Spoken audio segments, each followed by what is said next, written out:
नमस्कार साथियों, मैं मनीष भारती आपका संस्कृति आईएएस प्लेटफॉर्म पर स्वागत करता हूं। साथियों, जैसा कि आप जानते हैं 18वीं लोकसभा का चुनाव संपन्न हो चुका है और आप यह भी जानते हैं कि एनडीए जो है वह गठबंधन की सरकार बन गई है। यानी कि एनडीए की प्राइम मिनिस्टर नरेंद्र मोदी 1962 के बाद पहले ऐसे व्यक्ति हुए हैं जो लगातार 3 टर्म में प्रधानमंत्री की शपथ लिए हैं। ये सब चीजें आप जान चुके हैं। जो अहम बात आज हम करने वाले हैं वह मंत्रिमंडल को लेकर के करने वाले हैं कि मंत्रिमंडल में कौन लोग शामिल किए गए हैं। क्योंकि यह कहा जाता रहा कि इस बार गठबंधन की सरकार होगी, तो गठबंधन की सरकार जो है उसमें अपने घटक दल को संतुष्ट करना प्राइम मिनिस्टर के लिए बहुत ही अहम हो जाएगा। लेकिन यहाँ पर कुछ अलग बातें देखने को मिलता है। घटक दल को निश्चित तौर पर मंत्रालय मिला है, लेकिन जो कहा जा रहा था कि बड़े मंत्रालय की मांग की जा सकती है, ऐसा कुछ भी देखने को नहीं मिला।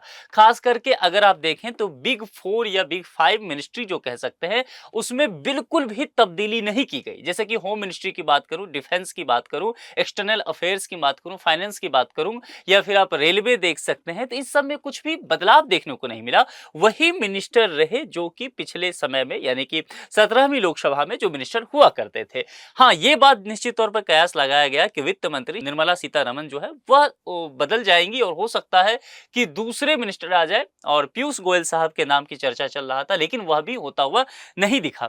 यह भी कहा गया कि संभव है कि चूंकि इसमें नीतीश कुमार की पार्टी जदयू है, वह रेल मांग सकते हैं, लेकिन रेलवे मिलता हुआ उनको नजर नहीं आया। अश्विनी वैष्णव जी वही कंटिन्यू करते हुए नजर आए। इन तमाम बातों पर हम चर्चा करेंगे और हम यह देखेंगे कि क्या आगे इसमें फेरबदल हो सकता है। यह जो मिनिस्ट्री बनाई गई है पूरी तरह से, जो एक कह सकते हैं मंत्रिमंडल, इस मंत्रिमंडल में कितना गुंजाइश है कि आगे कुछ और नाम जोड़ दिया जाए या आगे कुछ तब्दीली हो सकता है। इन तमाम मुद्दों पर विस्तार से चर्चा करने वाले और सबसे अहम अंत में मैं आपसे यह चर्चा करूंगा कि आप जिस राज्य से आते हैं, आपके राज्य से कितने व्यक्ति मंत्रिमंडल में शामिल हुए हैं। तो आपको अंत तक देखना है और यह जानना है कि कौन लोग शामिल हुए हैं और उनके विषय में भी थोड़ा सा हम विस्तार से समझ लेंगे। मैं सबसे पहले कैबिनेट की बात करूंगा कि कैबिनेट मिनिस्टर कौन हुए हैं। राज्य मंत्री में स्वतंत्र प्रभार होते हैं, तो उसके अंतर्गत कितने लोग आए हैं, और फिर राज्य मंत्री की भी हम बात कर लेंगे। चलिए यहां पर देखेंगे मोदी 3.0 कैबिनेट मंत्री और मंत्रालय। अब यहां से चर्चा शुरू करते हैं।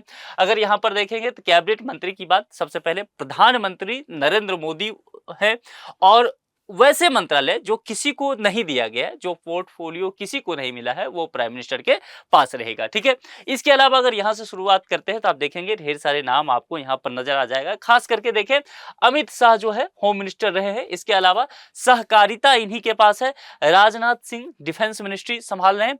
नितिन गडकरी साहब फिर से एक बार सड़क परिवहन और हाईवे मिनिस्टर रहे हैं और बहुत अच्छा, बहुत बड़ा मंत्रालय है, बहुत बेहतर इन्होंने काम किया है। इंफ्रास्ट्रक्चर के लिए बहुत जरूरी है। इनका दावा रहता है कि ये भारत के सड़कों को ठीक वैसा बना देंगे जैसा कि अमेरिका की सड़कें हैं, और बहुत अच्छा काम किया है, इन्होंने करके दिखाया है, सिर्फ कहने की बात नहीं है।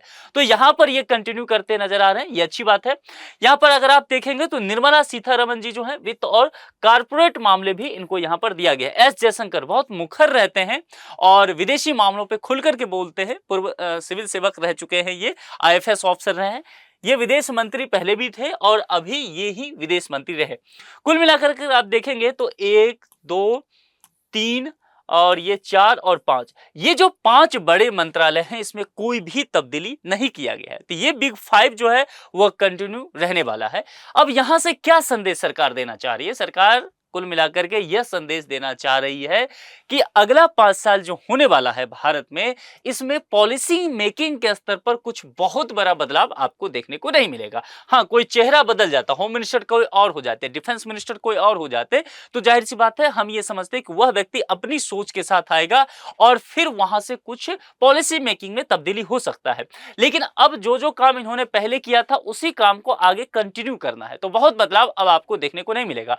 वैसे भी फिर से कह दूं, इस बार जो है गठबंधन की सरकार है, 16वीं लोकसभा में पूर्ण बहुमत बीजेपी को था, 17वीं लोकसभा में भी बीजेपी को पूर्ण बहुमत था, लेकिन 18वीं लोकसभा और पहली बार ऐसा होगा कि अपने लाइफ में नरेंद्र मोदी साहब जो हैं वह गठबंधन की सरकार चला रहे होंगे। बहुत अनुभव इनको कभी नहीं रहा है, बल्कि अनुभव चीफ मिनिस्टर रहते हुए हमेशा इनको पूर्ण बहुमत मिला है और प्राइम मिनिस्टर रहते हुए पूर्व के 2 कार्यकाल में पूर्ण बहुमत में रहे हैं। तो यहां पर यह देखना होगा, जैसा कि सभी एक्सपर्ट कह रहे हैं, हम भी उस बात को समझ रहे हैं कि यह सरकार जो होने वाला है वो थोड़ा सा लचीला होने वाला है।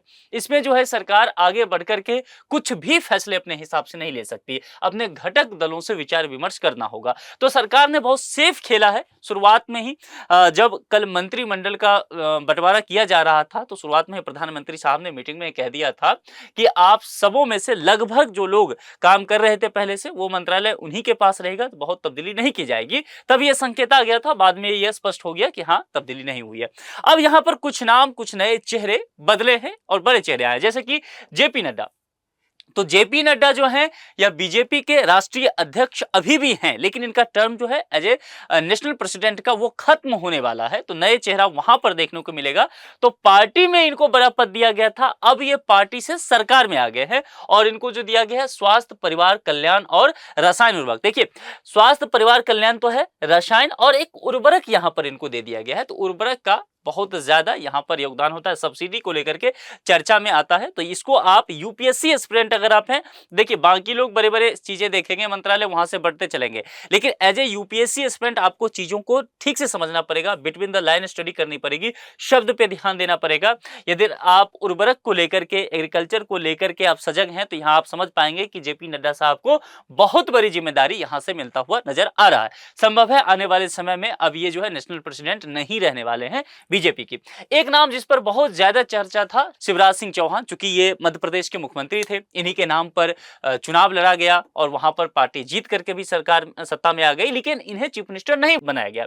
तो कहा गया कि ये कुछ नाराज भी हैं, एक्स प्लेटफॉर्म के जरिए कई बार ये भावुक अपील करते हुए नजर आए, लेकिन अब यहां पर यह देखा जा रहा है कि इन पर सरकार ने बहुत ज्यादा भरोसा दिखाया है और इन्हें जो है कृषि, किसान कल्याण और ग्रामीण विकास भी जोड़ दिया है। सबसे अहम बात यही है, कृषि मंत्री देश के अगले शिवराज सिंह चौहान होने वाले हैं, क्योंकि पहले भी किसान जो है 3 कृषि कानून को लेकर के अब तक का कह सकते हैं देश में सबसे लंबा आप कह सकते हैं आंदोलन कर चुके हैं। भारत की आजादी के बाद तो तकरीबन यही देखने को मिला है। तो यहां पर जो शिवराज सिंह चौहान है उनको बहुत अहम जिम्मेदारी दी गई है, क्योंकि प्राइमरी सेक्टर जो देश का है वो एग्रीकल्चर है और एग्रीकल्चर निश्चित तौर पर कोरोना काल में भी देखने को मिला बैकबोन ऑफ इंडिया है, यानी कि रीढ़ की हड्डी है हमारी। अगर एग्रीकल्चर सेक्टर बेहतर है तो हम बेहतर हैं।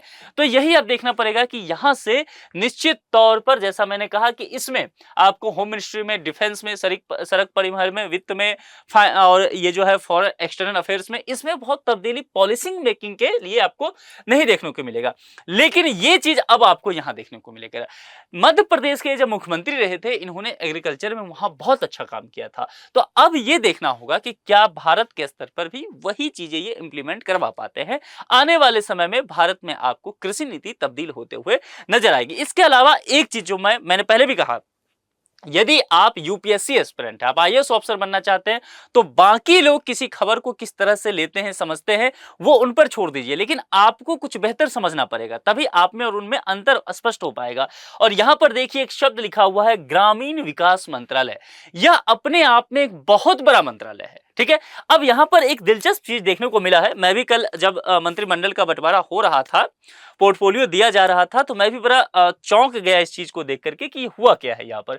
क्योंकि कृषि और किसान कल्याण तो ठीक था, ग्रामीण विकास जो है अपने आप में ही एक बड़ा मंत्रालय है, अलग से दिया जाता रहा है किसी मिनिस्टर को, लेकिन इस बार क्या हुआ है, शिवराज सिंह चौहान जी को ही ये मिनिस्ट्री भी दे दिया गया, यानी कि 2 बड़े मिनिस्ट्री जो है इनको मिल गया है, ठीक है। तो बड़ी जिम्मेदारी इनके पास आई है अब यहां पर। तो अब देखिए सरकार ये चाह रही है कि ग्रामीण, देखिए समझना कैसे है यहां से, ग्रामीण विकास यानी कि गांव का विकास जो होगा वह निश्चित तौर पर सरकार ये मान के चल रही है कि बिना कृषि के नहीं हो सकता है, बिना किसान के कल्याण के नहीं हो सकता है गांव का विकास। इसीलिए अगर आपको ग्रामीण विकास करना है, गांव में रोजगार देने हैं, तो आपको कृषि क्षेत्र पर ध्यान देना पड़ेगा, तभी किसानों का कल्याण हो सकता है। तो इसको मिलाकर कैसे देखिए, यहां से देखेंगे यूपीएससी जो है ना इस तरह से ही चीजें निकालती है। तो आपको यहाँ पर शिवराज सिंह चौहान पर नजर रखना होगा कि आगे वो क्या क्या काम करते रहते हैं। कल जैसे ही इनको पोर्टफोलियो मिला, सबसे पहले मिनिस्टर यही हुए जो जो यहाँ पर जो मध्य प्रदेश भवन है, भोपाल भवन, वहां पर सभी अधिकारियों को इन्होंने बुला लिया जो भी इस दोनों डिपार्टमेंट के हैं, और सबसे पहले यही बैठक वगैरह करना शुरू कर दिए। तो आने वाले समय में चीजें जो है तब्दील होते हुए नजर आएगी। उसके बाद और भी कई मंत्रालय हैं, जैसे कि देखेंगे मनोहर लाल खट्टर को मैं देख रहा हूँ, यह नाम है। तो मनोहर लाल खट्टर को अगर मुख्य तौर पर आप देखेंगे तो ऊर्जा मंत्रालय मिला है। ठीक है, तो ऊर्जा मंत्रालय इनको मिला। हालांकि देखिए ये संभावना था कि इन्हें कुछ और बड़ा पोर्टफोलियो मिल सकता है। हरियाणा से आते हैं, हरियाणा के पूर्व मुख्यमंत्री रहे। जो लोग हरियाणा से मुझे देख रहे हैं वो जान रहे होंगे कि एक बड़ा कद है, बड़ा चेहरा है। लेकिन हाँ, निश्चित तौर पर ऊर्जा इनको दिया गया, उम्मीद था कि और बड़ा मिल सकता है। तो इसमें क्या किया गया, 2-3 और मिनिस्ट्री इनके कद को देखते हुए शामिल कर दिया गया। शहरी मामले भी इनको और आवास भी दे दिया गया, यानी कि ये भी इनको साथ में दे दिया गया है। इसके अलावा कई और नाम है, एक एक करके डिटेल्स में आपको ले चलूंगा। यहाँ पर मैंने कुछ बड़े चेहरे आपको बता दिए, अभी हम विस्तार से चीजों को देखेंगे तो आपको मैं और बताऊंगा। ठीक है, अब यहाँ पर चलते हैं। राज्य मंत्री स्वतंत्र प्रभार भी आपको यहाँ पर देखने को मिल जाएगा। इसके अलावा जो है राज्य मंत्री कई सारे यहाँ पर बनाए गए। देखिए कुल मिलाकर के हो क्या सकता है ना, कि अगर आप देखेंगे तो 81 मिनिस्टर मैक्सिमम हो सकते हैं। ठीक है, ये हमारे यहाँ का एक तरह से बोल सकते हैं कि व्यवस्था है। तो 81 मिनिस्टर मैक्सिमम हो सकते हैं, और मैं देख रहा था 72 नाम की घोषणा कर दी गई। 72 लोग जो है वो शपथ ले चुके हैं, यानी कि आने वाले समय में इसमें अब बहुत बड़ी तब्दीली नहीं देखने को मिलेगा। अगर ये सरकार 5 साल चलती है, स्टेबल रहती है, जो कि लग भी रहा है, क्योंकि जो गठबंधन के दल हैं उनकी तरफ से कहा तो गया कि कुछ बहुत बड़ा डिमांड मांगा जा रहा है, लेकिन अगर आप देखेंगे जेडीयू को कोई बड़ा मिनिस्ट्री नहीं मिला, अभी मैं आपको बताऊंगा। आप देखेंगे टीडीपी को कोई बहुत बड़ी मिनिस्टर नहीं मिला, ये चौंकाने वाला है।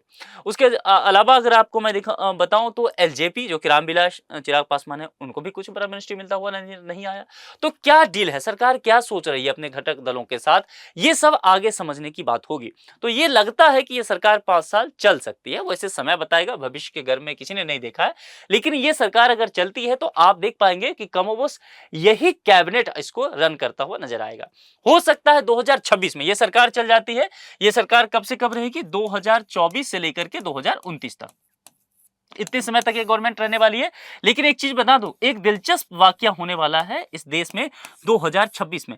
बहुत सारे राजनीतिक पंडित जो हैं यह कयास लगा रहे हैं कि अगर इस सरकार को गिरना होगा, ध्यान दीजिएगा यहां पर मैं क्या कहने जा रहा हूं, इस सरकार को यदि गिरना होगा तो 2026 में सरकार गिर सकती है।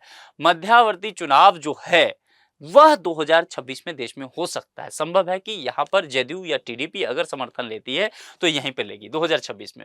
इसकी बहुत बड़ी वजह, कई सारी वजह बताई जा रही है। उसमें से एक मसला यह भी कहा जा रहा है कि यहां पर देखिए 2026 का समय जो होने वाला है वो क्रूशियल टाइम होने वाला है।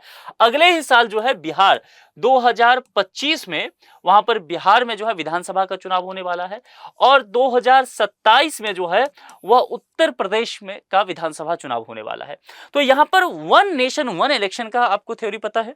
रामनाथ कोविंद साहब पूर्व राष्ट्रपति, वे जो है रिपोर्ट उनकी अध्यक्षता में तैयार किया गया था, वे रिपोर्ट सौंप चुके हैं राष्ट्रपति महोदय द्रौपदी मुर्मू साहिबा को। अब यह देखना होगा कि क्या सरकार इस जगह पर यह लाने की कोशिश करेगी। अगर करती है तो यहां कोशिश किया जाएगा कि 2025 में जो बिहार विधानसभा का चुनाव होने वाला है उसको 1 साल के लिए आगे बढ़ा दिया जाए। सरकार ऐसा कर सकती है।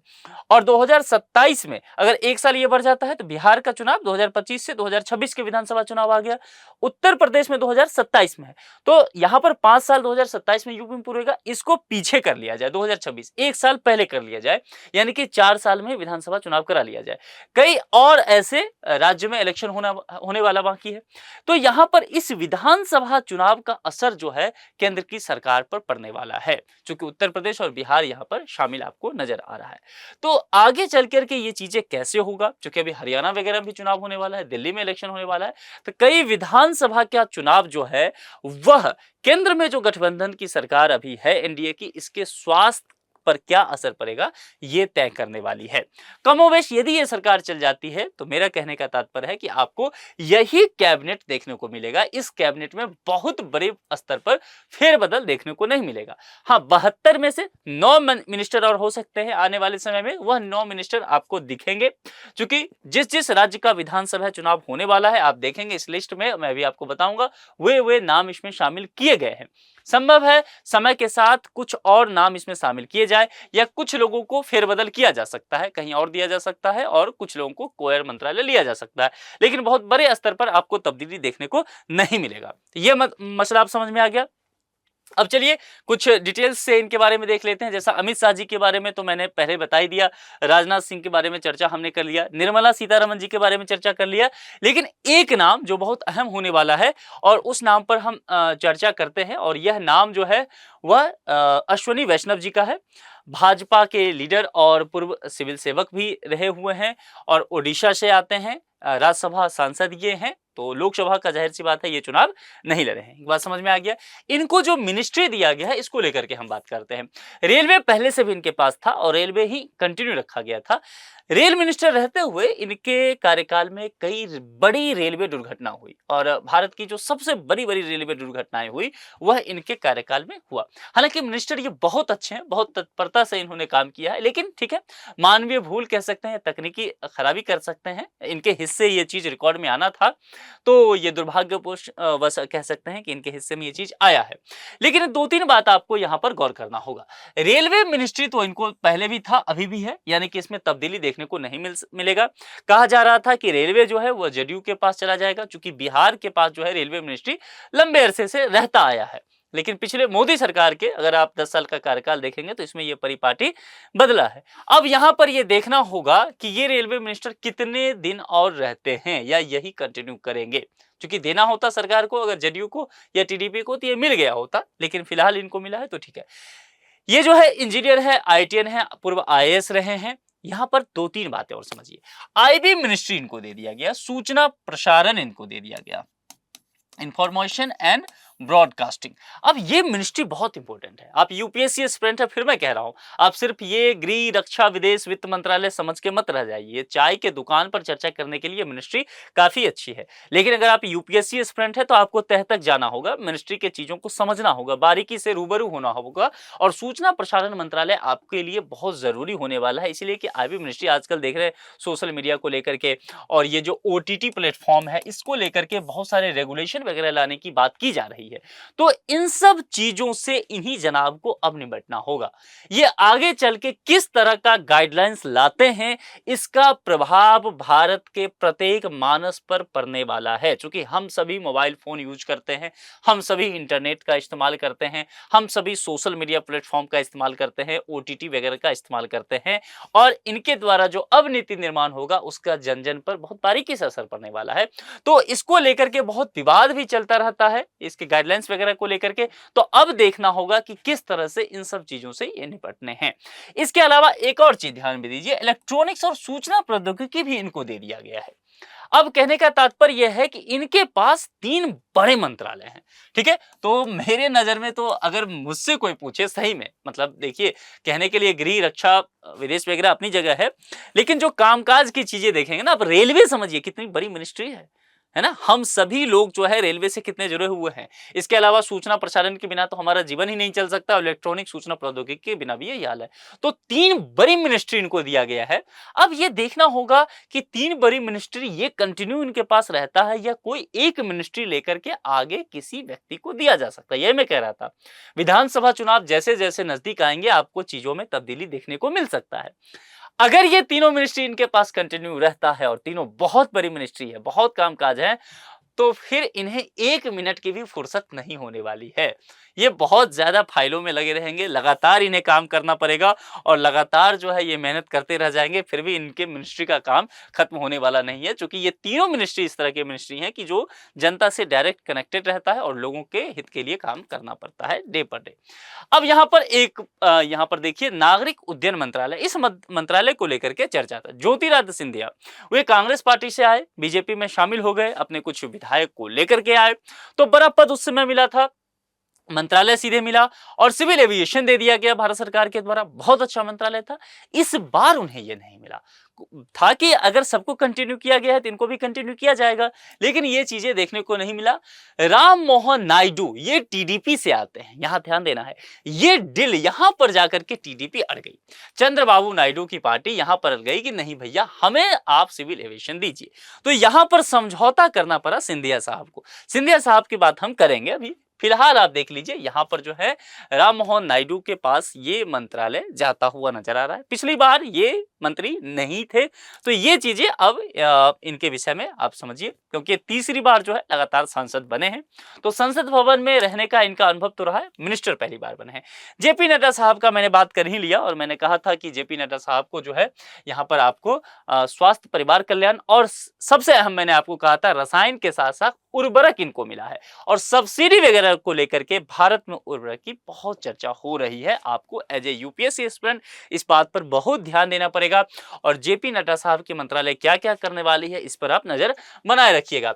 नितिन गडकरी साहब की हमने चर्चा कर लिया, सड़क परिवहन और हाईवे मंत्रालय मिला है, हम सब इनके बारे में जानते हैं, और बहुत अच्छा काम ये करते हैं, बहुत शांति से, और मेरे फेवरेट मिनिस्टर में से भी एक है, बहुत शांत से और बहुत बेहतरीन काम करने के लिए जाने जाते हैं। शिवराज सिंह चौहान जी की भी मैंने पहले ही बात कर लिया था। अब यहां पर पीयूष गोयल साहब एक सीए हैं, चार्टर्ड अकाउंटेंट रहे हैं, बहुत काबिल इंसान। कहा गया कि वित्त मंत्रालय इस बार इन्हीं को मिल सकता है, लेकिन इनको वित्त मंत्रालय नहीं मिला। निर्मला सीतारमण जी जो है कंटिन्यू करते हुए नजर आई, लेकिन यहां पर अब समझिए इनके पास आपको लगेगा कि कॉमर्स और इंडस्ट्री मिनिस्ट्री इनको दे दिया गया, छोटा मोटा मिनिस्ट्री है, संतुलित किया गया, नहीं, इस तरह की बातें नहीं है। क्योंकि यहां पर कॉमर्स और इंडस्ट्री से रिलेटेड चीजें जो है, जब WTO में जो काम होता है, वर्ल्ड ट्रेड ऑर्गेनाइजेशन में, तब जाकर के इनकी भूमिका बहुत ज्यादा बढ़ जाती है। तो यहां पर जो है ये बहुत एक्टिव रहने वाले हैं। भारत के जो प्रतिनिधित्व होंगे, भारत की जो बातें होंगे, विदेशी मंच में WTO पर इन्हें रखना होगा, और बहुत बेहतरीन ढंग से ये काम करते आए भी हैं। तो ये देखना होगा कि ये किस तरह से अब इन सब चीजों को करते हैं। पिछली सरकार में अगर आप देखेंगे तो कपड़ा मंत्री, वाणिज्य और उद्योग मंत्री इनके पास रहा है, तो कुल मिलाकर के इस क्षेत्र में काम करने का ठीक ठाक इनके पास अनुभव रहा है। अब चलते हैं आगे, यहां पर SD कुमारस्वामी आपको दिख रहे होंगे, JDS से आते हैं, घटक दल इनका है, यानी कि ये गठबंधन में रहे हैं। कर्नाटक से आते हैं, कर्नाटक के ये मुख्यमंत्री भी रह चुके हैं, आपको ध्यान होगा, बाद में इनकी सरकार गिर गई थी और भाजपा के द्वारा ही गिराई गई थी। पिछली बार ये मंत्री नहीं रहे थे। अब यहां पर जो है भारी उद्योग और इस्पात मंत्रालय इनको इस बार दिया गया। कहा गया था कि संभव है कि एक बड़ी मिनिस्ट्री इनको मिल सकता है, हालांकि ये मिनिस्ट्री भी कम नहीं है, लेकिन इनको इस बार ये दे दिया गया। शिक्षा मंत्रालय जो है ये कंटिन्यू करते हुए नजर आ रहे हैं, धर्मेंद्र प्रधान, जो कि भाजपा से ही है और ओडिशा के संबलपुर से आते हैं। अब यहाँ पर एक बात ध्यान रखिए, न्यू एजुकेशन पॉलिसी को आपको ध्यान रखना है। तो न्यू एजुकेशन पॉलिसी को लेकर के सरकार ने जो काम किया है वो आगे अब कंटिन्यू रहने वाला है, उसमें कोई तब्दीली नहीं हो सकती है। घटक दल जो है सरकार का इसका मतलब समर्थन कर रही है, नहीं तो आपको यहाँ पर तब्दीली देखने को मिलता। पहले इस मिनिस्ट्री को मानव संसाधन विकास मंत्रालय कहा जाता था, लेकिन समय के साथ इसको बदल दिया गया और शिक्षा मंत्रालय ही इसको रखा गया है। तो ये एक अहम होने वाला है, आपको इस पर ध्यान रखना होगा। इसके अलावा जो सबसे अहम, मैं आपको बार बार कह रहा हूं, नीतीश कुमार, बिहार इस बार सत्ता के केंद्र में रहने वाली है, और यहां पर एक व्यक्ति हैं जो कि खासे चर्चा में रहने वाले हैं, उनका नाम है लल्लन सिंह। इनका ओरिजिनल नाम है राजीव रंजन, लल्लन सिंह के नाम से ये जाने जाते हैं, जदयू के वरिष्ठ लीडर हैं। और मैं आपसे कहूं कि यदि नरेंद्र मोदी साहब को 5 साल अपनी गठबंधन की सरकार को चलानी है, तो अगर जदयू को नहीं अलग जाने देना है, जदयू साथ ही रहे, तो एक व्यक्ति को साधना होगा नीतीश कुमार से अधिक, वह है लल्लन सिंह। अगर वह लल्लन सिंह को साधे हुए रह जाते हैं तो आप मान के चलिए कि वो 5 साल प्रधानमंत्री बने रहेंगे, नहीं तो ये व्यक्ति ऐसे हैं जो सरकार गिरा सकते हैं। इसीलिए इस व्यक्ति को जो है बढ़िया जगह दिया गया है। पंचायती राज, अब देखिए इनको कौन कौन सा मंत्रालय मिला है उस पर ध्यान दीजिए। हालांकि एक था कि इनको कोई बड़ी मिनिस्ट्री और मिल सकता है, लेकिन अब क्या डील है वो तो समय के साथ देखने को मिलेगा। नीतीश कुमार जी बहुत बड़ी मिनिस्ट्री की तरफ क्यों नहीं गए, और वो कम में ही जो है मान चुके हैं। पिछली सरकार में मंत्री नहीं थे, कई बार बड़े, अगर आप देखेंगे लोकसभा में की चर्चा, तो लोकसभा में अमित शाह जी से काफी एक बार ये उलझ गए थे, जब महागठबंधन में हुआ करते थे नीतीश कुमार, तो काफी ज्यादा बहस हो गया था। थोड़ी सी भाषा की मर्यादा को लेकर के भी ये चर्चा में आ गए थे, मर्यादा थोड़ा तोड़ दिया था उन्होंने। फिलहाल ये यहाँ पर हैं और 70 साल की उम्र है, लेकिन जो इनकी शैली है बातचीत करने वाले में, तो युवा को भी पीछे छोड़ दे। मुंगेर से आते हैं, बिहार से, और कहा गया कि इस बार जब ये आ रहे थे तो कहा गया गिरिराज सिंह शायद नहीं आएंगे, क्योंकि लल्लन सिंह और गिरिराज सिंह दोनों बिहार से हैं, दोनों एक कास्ट से आते हैं, तो समस्या था। लेकिन गिरिराज सिंह भी इस मिनिस्ट्री में आपको नजर आएंगे, मैं चर्चा करूंगा। अब इनको मिनिस्ट्री क्या दिया गया? पंचायती राज दिया गया। पंचायती राज जो है ना, ये यूपीएससी का फेवरेट टॉपिक है। 73 और 74, 73वां और 74वां संविधान संशोधन जो है ना, इसको लेकर के पढ़िए। ये जो है पंचायत से संबंधित और ये नगर पालिका से संबंधित, जहां भी ये टॉपिक है, बिना इस टॉपिक को पढ़े हुए आगे मत बढ़िए। लल्लन सिंह जो है अभी कुछ समय तक, अगर ये मिनिस्टर आगे तक इसी मंत्रालय में रहते हैं तो आपको इनके कामकाज पे पूरा ध्यान रखना होगा, ठीक है। और पंचायती राज जो है वह अगर आप देखेंगे यूपीएससी के सिलेबस में तो एक बड़ा पॉइंट है, आपको इस पर काम करना होगा।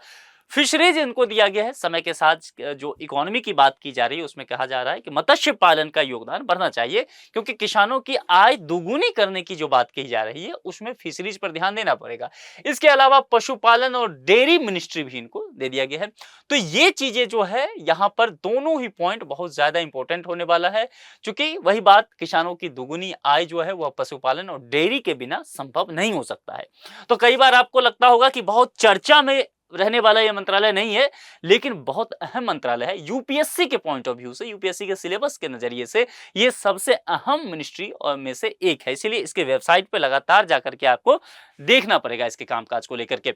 जीतन राम मांझी, हम नीतीश कुमार ने इन्हें एक बार मुख्यमंत्री बना दिया था। जब नरेंद्र मोदी साहब के लिए कहा गया गोवा अधिवेशन में, भारतीय जनता पार्टी ने कहा कि अगली बार प्रधानमंत्री यही रहेंगे। 2014 में इन्हीं के नेतृत्व में पार्टी चुनाव लड़ेगी। नीतीश कुमार खासे नाराज हो जाते हैं, वे मुख्यमंत्री का पद छोड़ देते हैं, एनडीए से जाने की बात करते हैं।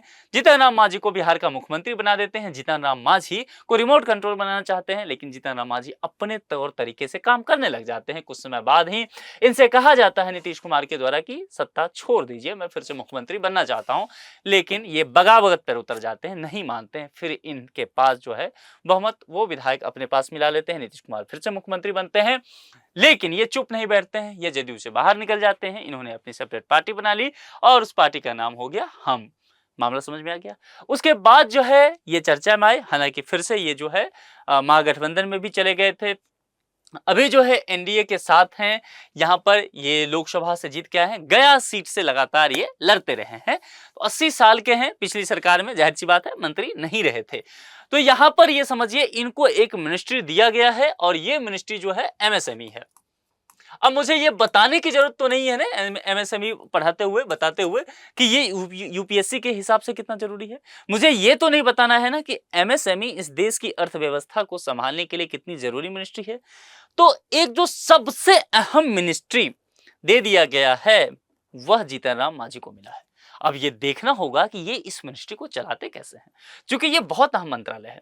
आज जो स्टार्टअप्स की बात आप सुन रहे हैं ना, ये यूनिकॉर्न वगैरह की बात सुन रहे हैं ना, ये इसी के दरवाजे से होकर गुजरता है, इसी मिनिस्ट्री से के पास से। इस मिनिस्ट्री का कामकाज देश भर में बहुत है। हालांकि 1 साल 1.5 साल के आसपास कम ही समय के मुख्यमंत्री रहे थे बिहार में, तो इन्होंने बहुत अच्छे से चलाया था। अपने कई बयानों की वजह से चर्चा में जरूर रहे, लेकिन अगर प्रशासनिक चीज़ों से आप रूबरू हैं और प्रशासकों से बातचीत अगर आपकी होती है, जो ऑफिसर्स वगैरह हैं उनसे बात करेंगे, तो वे इनकी तारीफ करते नजर आएंगे। कहेंगे कि हाँ, कम समय के लिए मुख्यमंत्री रहे, लेकिन पॉलिसी मेकिंग के लेवल पे इन्होंने अच्छा काम किया, है ना। तो ये चीजें नजर आएगा। और हो सकता है शायद नरेंद्र मोदी साहब ने ये सोचते हुए, उम्र का तकाजा जो इनका है, 80 साल के हैं, अनुभवी हैं, मुख्यमंत्री रह चुके हैं, तो जाहिर सी बात है एक अच्छी मिनिस्ट्री इनको देना बनता था। तो इनको मिला है सूक्ष्म लघु और मध्यम उद्योग मंत्री हैं। तो देश भर में इनकी जो है अब गूंज रहने वाली है। ये देखना होगा, सबकी नजर इन पे रहने वाली है कि ये आखिर करते क्या हैं, किस तरह से करते हैं। बिहार से आते हैं, बिहार के पास एक बड़ा मिनिस्ट्री यहाँ पर गया है और बिहार को अपनी तबीयत ठीक करनी है, सेहत सुधारनी है, अर्थव्यवस्था के लिहाज से पलायन को रोकना है, तो जीतन राम मांझी बहुत कारगर साबित हो सकते हैं। खुद ही इनका राज्य जो है वह गृह राज्य बिहार है। तो देखना होगा बिहार के लिए एमएसएमई सेक्टर में मिनिस्टर रहते हुए क्या कुछ कर पाते हैं। एक और नाम चर्चा में, गिरिराज सिंह बिहार से आते हैं। मैंने कहा था गिरिराज सिंह पर चर्चा था कि इस बार शायद इनको मिनिस्ट्री नहीं मिलेगा, कोई भी पोर्टफोलियो नहीं मिलेगा, बाहर का रास्ता इन्हें देखना पड़ेगा। चूंकि लल्लन सिंह आ रहे थे बिहार से, जदयू से लल्लन सिंह को आना था, घटक दल के थे, तो लल्लन सिंह बिना काम नहीं चलता, दोनों एक ही जाति से आना था, तो सोशल इंजीनियरिंग भी तो करना था। लेकिन यहां पर एक बात देखना पड़ेगा, नरेंद्र मोदी हैं, अपने फैसलों के लिए चौंकाने वाले हैं, तो यहां पर भी उन्होंने चौंकाया। गिरिराज सिंह पर उन्होंने दांव खेला, पिछले बार 17वीं लोकसभा चुनाव में कन्हैया कुमार बेगूसराय सीट से दोनों लड़े थे, काफी चर्चा में सीट रहा था, लेकिन ये जीत गए थे वहां से। कन्हैया कुमार इस बार जो है दिल्ली से लड़ रहे हैं, तो जाहिर सी बात है इनके लिए वहां पर इस बार जितना बहुत बड़ा फाइट नहीं था, लेकिन ये चुनाव में जब गए थे तो बेगूसराय के लोगों से काफी इन्हें जो है आपत्तिजनक बातें सुनने को मिला था। लोग इन्हें प्रचार रैली से वापस कर दिए थे, गांव वगैरह नहीं जा पाए थे, लोग नाराज थे कि आप नहीं आए काम करने के लिए। लेकिन इनके कद को देखते हुए 71 वर्ष के हैं, प्राइम मिनिस्टर नरेंद्र मोदी जो है इन पर फिर से दांव लगाते हुए नजर आते हैं और अपने बयानों के लिए भी ये चर्चा में है। बिहार के फायर ब्रिगेड लीडर माने जाते हैं। इनको इस बार कपड़ा मंत्रालय मिला है, लेकिन ये कहा जा रहा है कि इनका जो है डिमोशन हो गया। कपड़ा मंत्रालय इनके कद के लिहाज से अच्छा नहीं है, लेकिन एक बार ये मिनिस्ट्री वगैरह संभाले थे तो खादी को लेकर के इन्होंने बेहतर काम किया था, तो इस बार हो सकता है टेक्सटाइल ये सोच करके इन्हें दिया गया हो। लेकिन हाँ, निश्चित तौर पर ये इनका डिमोशन है अगर मंत्रालय के तौर पर कहेंगे तो, क्योंकि पिछली बार ग्रामीण विकास और पंचायती राज मंत्रालय इनके पास था, जो मैंने कहा कि यहाँ से पंचायती राज वाला जो है व्यवस्था वो लल्लन सिंह के पास पहुंच गया और ग्रामीण विकास जो है शिवराज सिंह चौहान को मिल गया। मैंने बताया था ना कि शिवराज सिंह चौहान कृषि कल्याण के साथ साथ और ये जो है ग्रामीण विकास भी उनको जोड़ दिया गया।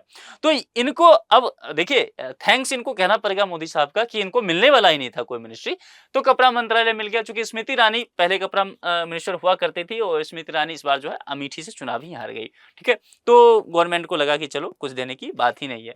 तो यहाँ पर जो है अब ये देखना होगा, कपड़ा मंत्रालय है तो ये उद्योग जो है वह बिहार, यूपी, छत्तीसगढ़, झारखंड, मध्य प्रदेश, राजस्थान ऐसे स्टेट के लिए काफी कारगर हो सकता है। तो गिरिराज सिंह कितने अहम होते हैं ये तो समय ही बताएगा। एक चेहरा जिस पर काफी चर्चा किया गया उसकी बात हम करने वाले हैं, वह है चिराग पासवान। चिराग पासवान रामविलास पासवान के बेटे हैं। रामविलास पासवान हाजीपुर बिहार का जो लोकसभा क्षेत्र है वहां से लगातार चुनाव जीत करके आते रहे हैं, लगातार मिनिस्टर रहे हैं। सरकार किसी की भी हो, रामविलास पासवान मिनिस्टर रहे ही, इसलिए बिहार के पूर्व मुख्यमंत्री लालू प्रसाद यादव इन्हें मौसम वैज्ञानिक कहा करते थे कि सही से समझ लेते हैं। दिवंगत हो गए, उनके बेटे चिराग पासवान ने पार्टी संभाली, लेकिन चाचा जो हैं पारस, उनके साथ इनका तकरार हो गया, पार्टी हाथ से चली गई, सारे सदस्य हाथ से निकल गए। उसके बाद जो है मामला चुनाव आयोग में, अदालतों के दरवाजे तक पहुंचता गया, लेकिन बहुत धैर्य के साथ और प्राइम मिनिस्टर के बहुत लॉयल बने रहे। वफादारी किन्हीं से सीखनी है तो चिराग पासवान पिछले 5 साल में निश्चित तौर पर दिखाया है इन्होंने कि स्वामी भक्ति या वफादारी क्या चीज होता है, दोस्ती कैसे निभाई जाती है। लगातार इनको लेकर के कई परेशानी आई, लेकिन ये लगातार कहते रहे कि मैं प्राइम मिनिस्टर नरेंद्र मोदी का हनुमान हूं, और ये चीज जो है इनको तोहफा मिलता हुआ नजर आया भी है। स्ट्राइक रेट इनका बहुत अच्छा रहा। बिहार में जो एनडीए है उसको 30 सीट मिला, ठीक है। अब समझिए, बिहार में जो लोकसभा के सीट है वो 40 है, जिसमें से एनडीए ने 30 जीता, ठीक है। 30 में से 12 बीजेपी और 12 सीट पर आती है जेडीयू, जनता दल यूनाइटेड नीतीश कुमार की। 5 सीट पर आती है एलजेपी, रामविलास।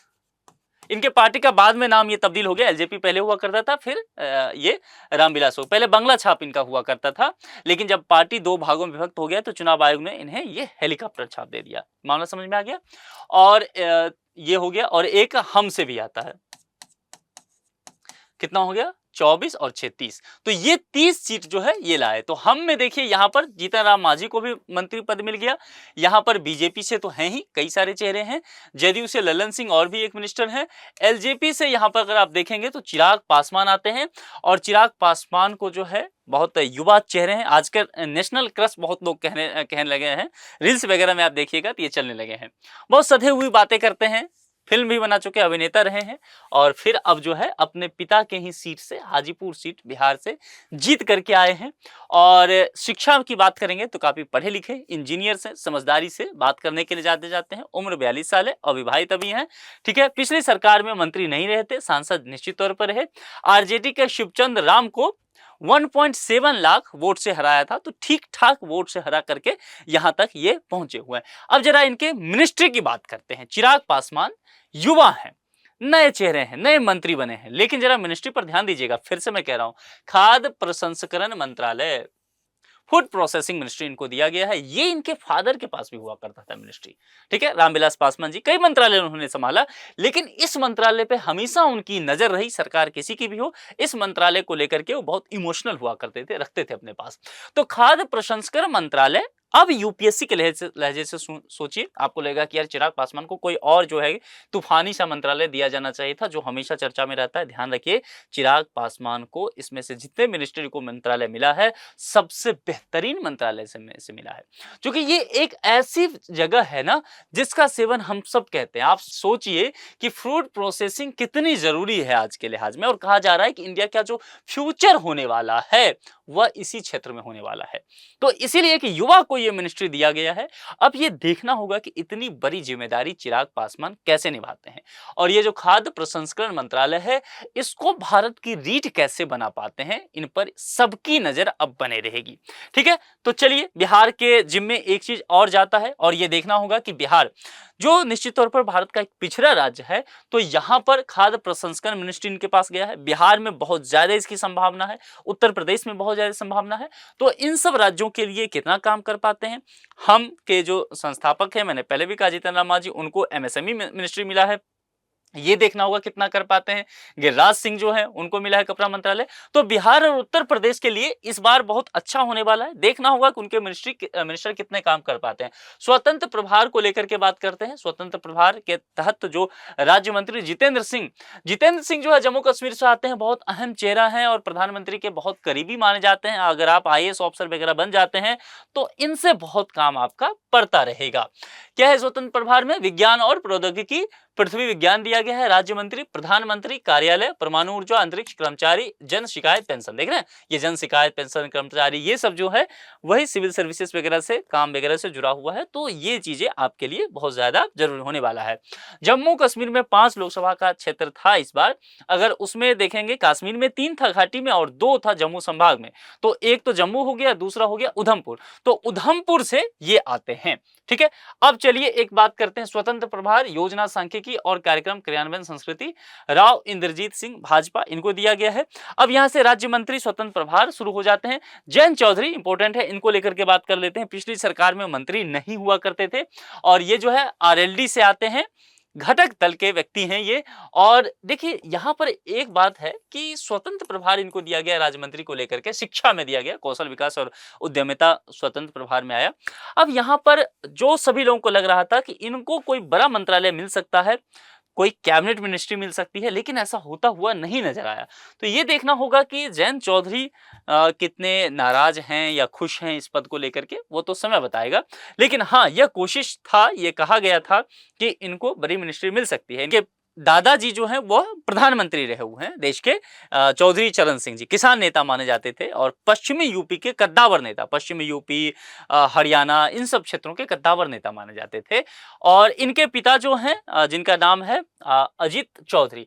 अजीत चौधरी के बारे में आपको बताऊं, अटल बिहारी वाजपेयी की जो सरकार हुआ करती थी उसमें ये मिनिस्टर रहे हुए हैं। और यहाँ पर इनके दादाजी को, यानी कि पूर्व प्रधानमंत्री देश के चौधरी चरण सिंह जी को हाल ही में भारत सरकार ने भारत रत्न से सम्मानित किया।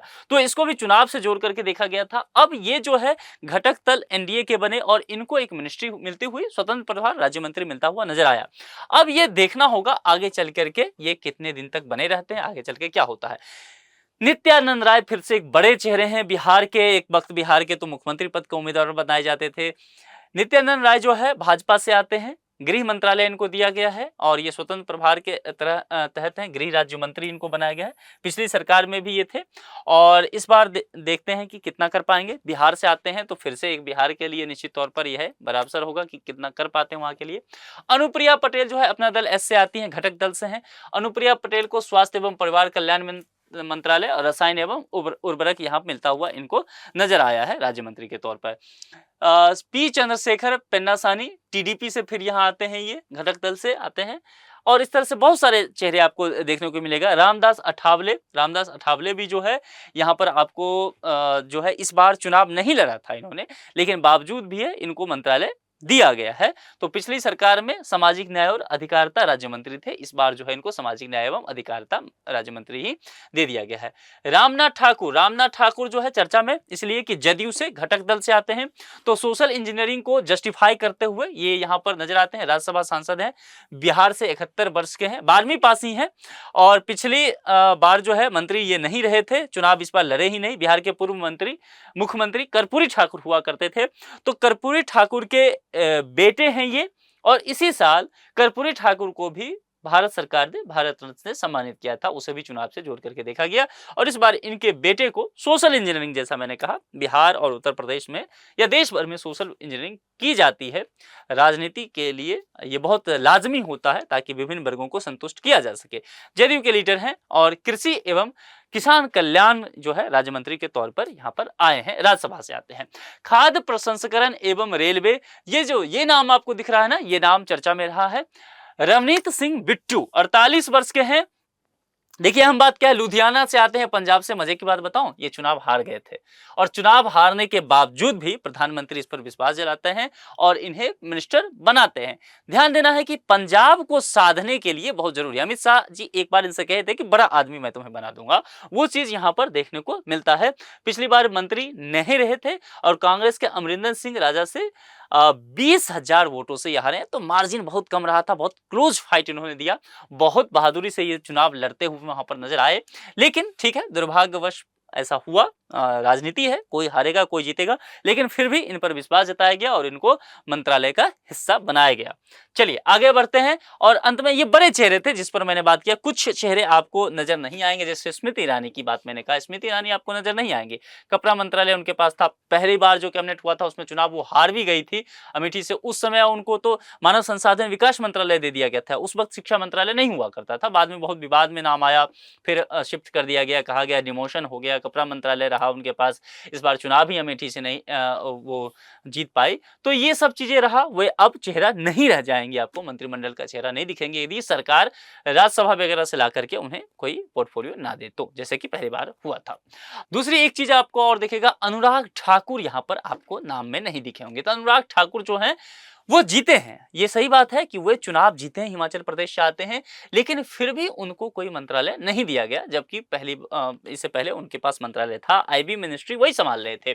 ठीक है, लेकिन अनुराग ठाकुर को मिनिस्ट्री नहीं मिला है। इसकी एक वजह जो है वह जेपी नड्डा है। जेपी नड्डा बड़े चेहरे और निश्चित तौर पर मैंने पहले भी कहा कि वह प्रेसिडेंट रह चुके हैं अभी बीजेपी के, और उनका टर्म समाप्त हो रहा है, तो जाहिर सी बात है अब वो शायद वहां कंटिन्यू ना कर पाए पार्टी में, ठीक है, संगठन में ना कर पाए, तो वो मंत्रालय में आ गए। और यहां पर चूंकि हिमाचल प्रदेश से कोशिश थी सरकार के कि एक ही को लाना था, तो अनुराग ठाकुर का पत्ता इस वजह से कट गया, चूंकि जेपी नड्डा अंदर यहां पर स्वास्थ्य मंत्रालय के साथ आ गए। अब यहां पर एक बात समझिए कि फिर क्या अनुराग ठाकुर को कुछ नहीं मिलेगा? कयास के लगाए जा रहे हैं कि अनुराग ठाकुर एक बढ़िया चेहरा रहे हैं बीजेपी के, और मिनिस्ट्री पहले अच्छी मिनिस्ट्री संभाल चुके हैं, इनका जो वर्क का परफॉर्मेंस रहा है वो अच्छा ही रहा है, लोकप्रिय नेता है। संभव है आगे, जो मैंने कहा अभी 72 ही लोग जो शपथ लिए हैं, तो 9 सीट और बचा हुआ है सरकार के पास। संभव है आगे कोई एक मंत्रालय दिया जा सकता है, इसी में से कई लोगों को आप देखेंगे एक मिनिस्टर को 2-2 3-3 मंत्रालय दे दिया गया। मैंने चर्चा किया था, हो सकता है कोई मिनिस्ट्री इनको दे दिया जाए, या फिर ये हो सकता है कि संगठन में इनको बड़ी भूमिका मिल जाए। ये तो आने वाला समय बताएगा। अब जरा हम एक नजर ये डालते हैं कि मोदी कैबिनेट में किस राज्य से कितने मिनिस्टर आए हैं, प्रमुख राज्यों की चर्चा करते हैं। आप जिस राज्य से भी इसमें आते हो, मैं भी लिस्ट की चर्चा करूंगा, आप मिला के चलिएगा। आप कमेंट बॉक्स में जरूर लिखिएगा कि आप किस राज्य से आते हैं और वहां के कौन मिनिस्टर बने हैं, आपको क्या लगता है वो आपके राज्य के लिए कितना काम कर पाएंगे। और खास करके जो भी नाम हमने चर्चा किया है, अगर आपके लोकसभा क्षेत्र से वो संजोग से आते हैं, तब तो आप जरूर लिखिए कि भाई हमारे यहाँ से इस बार तो मिनिस्टर ही बन गए, हमारी तो चांदी लग गई, शायद अब हमारे यहाँ बहुत ज्यादा विकास होने वाला है। चलिए, तो सबसे पहले गुजरात देखते हैं। गुजरात इसीलिए कि दो बड़े चेहरे जो हैं, कहा जाता है कि भारत को 2 लोग अभी चला रहे हैं, एक प्राइम मिनिस्टर नरेंद्र मोदी और दूसरा गृह मंत्री अमित शाह। ये दोनों ही गुजरात से आते हैं। हालांकि प्राइम मिनिस्टर नरेंद्र मोदी जो है वो प्राइम मिनिस्टर बनते हैं उत्तर प्रदेश से लगातार 3 बार। ठीक है, अमित शाह यहां नजर आएंगे। एस जयशंकर राज्यसभा से, ध्यान रखना है, वो गुजरात से।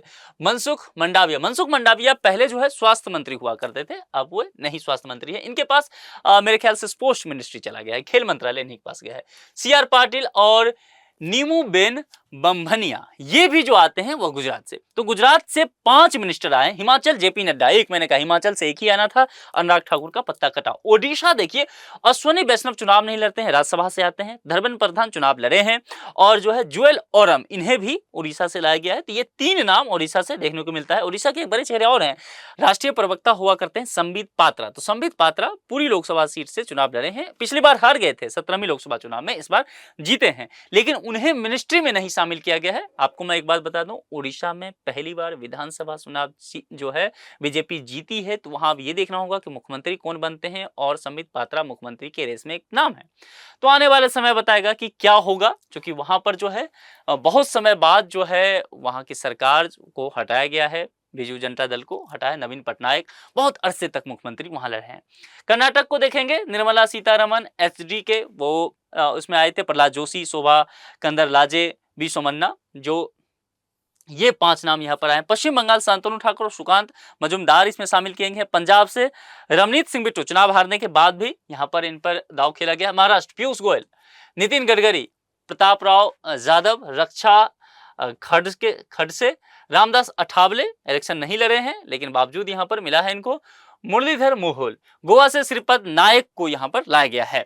जम्मू कश्मीर जितेंद्र सिंह, वही मैंने कहा प्राइम मिनिस्टर जो है उनके करीबी रहे हैं, और वे स्वतंत्र प्रभार राज्य मंत्री के रूप में हैं। मध्य प्रदेश से देखिए यहाँ पर शिवराज सिंह चौहान, ज्योतिराज सिंधिया, सावित्री ठाकुर, वीरेंद्र कुमार, तो ये 4 नाम यहाँ पर नजर आता है। आंध्र प्रदेश से डॉक्टर चंद्रशेखर पेन्नासानी, राम मोहन नायडू, किंग राजू, श्रीनिवास वर्मा। दिल्ली से हर्ष मल्होत्रा एक आए हैं, ठीक है। उत्तर प्रदेश जिस पर सबकी नजर है, बाद में बताऊंगा। उसके बाद आता है बिहार, बाद में बताऊंगा। ये दोनों स्टेट तो ही तो है भारत के इलेक्शन को लेकर के, यही तो जान रहता है। असम की बात करते हैं, सर्बानंद सोनोवाल बहुत दिग्गज नेता रहे हैं, और पवित्रा मोर्गोहिता, ये दोनों मिनिस्टर बनाए गए हैं। उत्तराखंड से अजय टमटा आए हैं।